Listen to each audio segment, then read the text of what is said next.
You guys were the entertainment. We were, and I think the great thing about it was the fact that we knew these guys not because we were musicians or in any other context.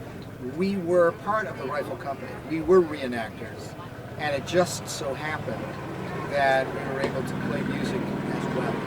So it was sort of like, well, these guys they're one of us. They do what we do, but they add something special in the evening.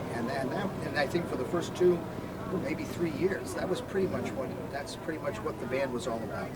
So how did it change from being guys who were reenactors and also played music to music took over?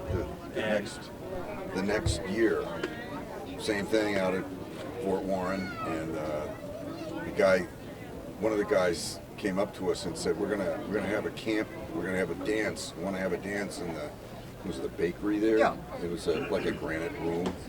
And tonight, can you think you could play for a dance? We got somebody who knows some dances, and she'll call them."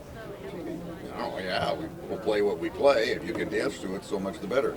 So we went there and we did it, and it was fun. And I even have a couple of photographs that somebody took of us doing it. And when the dance was over, it might have been the next day actually, the guy who was our sergeant at the time, I was walking past him, he was on his way to something, he says, "You guys ought to make a tape." And that was 1990, and so we started So was it still 8 tracks then? Or? Yeah, our first album was Cassette. recorded on a stereo 8-track that I borrowed from the son of the guy who went down with my 2 sons and me to the Gettysburg thing in the 125th. And we did it at the House of Seven Gables. Which is where I worked. We did some of it there. We did some of it in the basement, literally in the basement of my son's rented house at University of Massachusetts.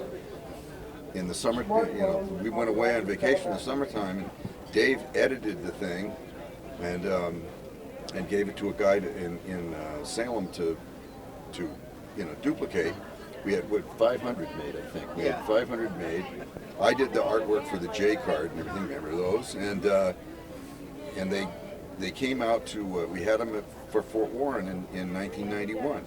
That's how it got started. And when the second one came out 2 years later, it was just like, okay, when we did the half of the top 30 Civil War hits. We're not into the sentimental stuff particularly. And so after we did another 15 or so songs for the second album, we're done. And then later on we discovered the Minstrel music. Following along the same storyline, we did find that we exhausted the grade school knowledge of Civil War type music. Somebody gave us a Joe Ayers tape.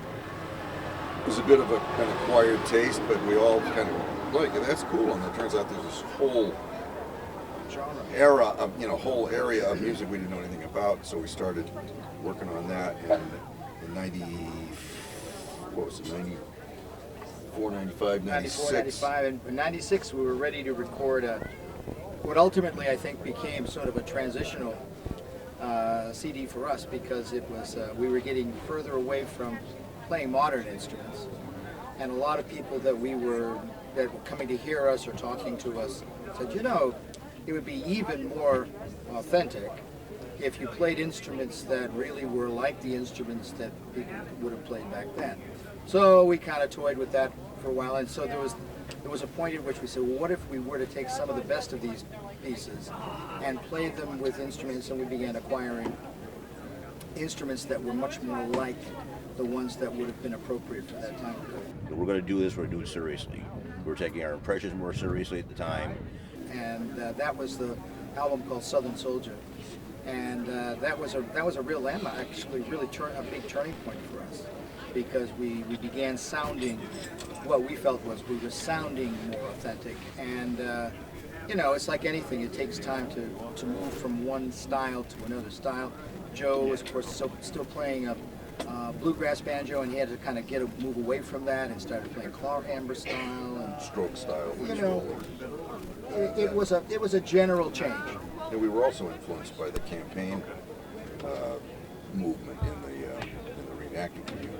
We began to see that, you know, if you wanted to be authentic, you need to be authentic. You know? In the research of the music, especially in researching minstrel music, the normal minstrel ensemble there in the 1800s, where the end men were tambourine player, bones player, and you had a banjo player and a fiddler.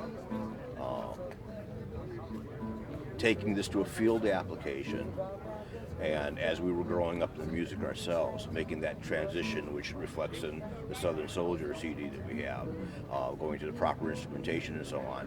If we're going to try to replicate the plantation influence in the music, besides the banjo and so on, having organic instruments like bones, tambourines, jawbones, even a triangle fits right into the bill. And so we started changing our clothing as well as our instruments, and you know, over time, that's just how it played out.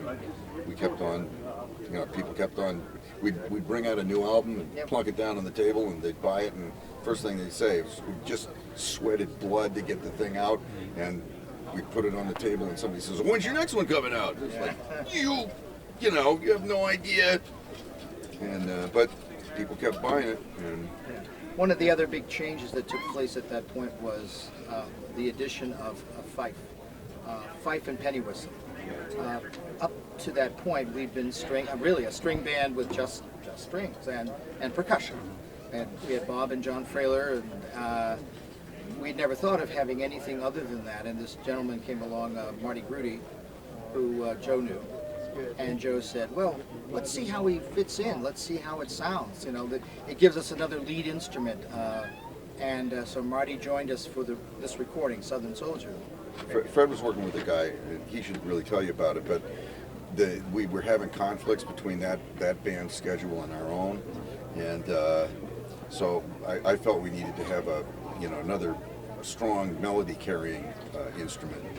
And when Fred wasn't there, we didn't have another fiddler, and so Marty came to this session, and after the session, we went our separate ways. But Fred and I don't remember the date, that we went to a restaurant to get a lunch, and when the lunch, Fred had to get up to go to a gig, and he turned to me as he was leaving. He says, "That's the guy that you want." So that's how Marty wound up in the band. Is that more or less the same as your recollection? More or less. Yeah. I remember hearing Marty playing off in the distance at other events that we'd been to. We talked about that guy. You can hear him everywhere we go. I wonder who he is. He's like a Meadowlark.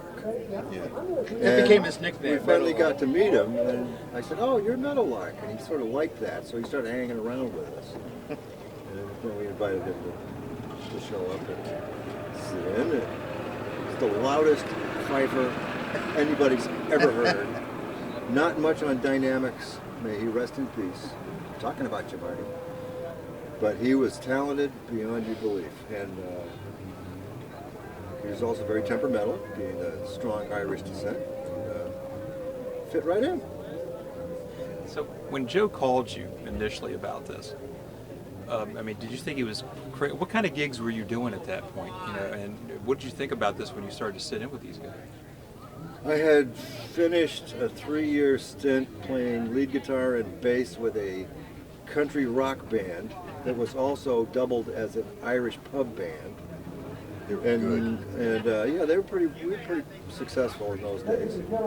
And I had also been working with another trio called the McMurphys around the Boston area. And he was very busy. That was that was like in the late 80s. And we were very busy. We played 3 and 4 or 5 gigs a week, and weddings on the weekends and like that. So my schedule was pretty tight. And when he said we need somebody else, I said, well, if you need somebody else, get somebody else. So they did.